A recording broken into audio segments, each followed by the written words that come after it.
wanted to mention a book that really reminds me of a possible future that we're all going to have. It is a Will Self book. It is set in an Australia it's not really Australia, it's a dystopia of Will Self's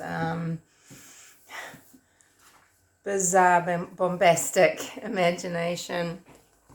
And it's called The Butt, B-U-T-T. And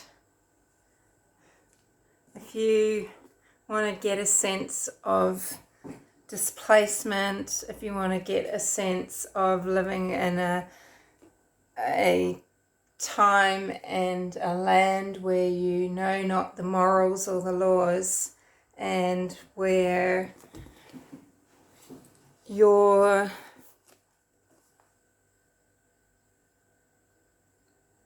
life is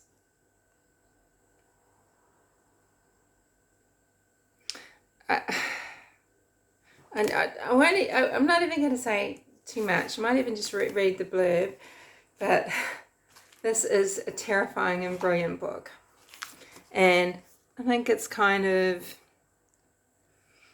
yeah, interesting in some senses because of where we might be going to now. Tom Brzezinski has had his final cigarette. However, it's Reggie Lincoln who seems condemned to die. A moment's inattention on Tom's part, and he flipped the still smouldering butt onto Reggie's head. Reggie's only too willing to accept this as an accident. They are fellow countrymen abroad. The trouble is, he's married to a Swingo woman, and the indigenous peoples of this vast island continent don't believe in accidents. Accompanied by Prentice, another foreigner who he suspects of being a child abuser, Tom must journey over there into the Red Centre and make restitution to the tribe he has harmed. Along interminable desert roads, he will struggle with his own murderous impulses and become the target of savage insurgents before discovering the shocking truth about the songs of the Swingo. Refusing easy moral certitudes, Will Self's new novel is set in a distorted country, part Australia, part Iraq, but entirely his own creation.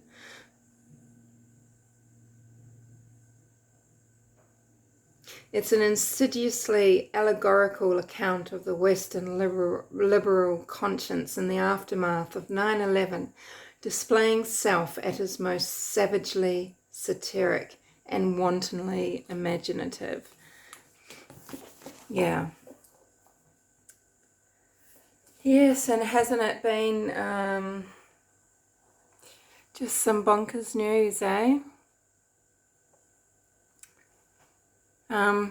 Quite a few people commenting that, hey, why only 5 years? Why only, this charge, etc. But just remember that to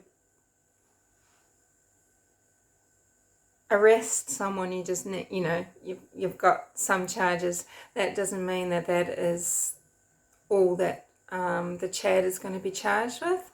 So I think there's millions of people around the world that are incredibly happy that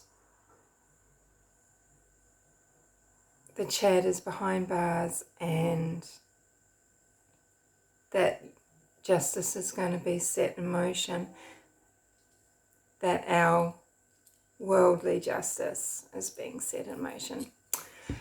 Speak to you later.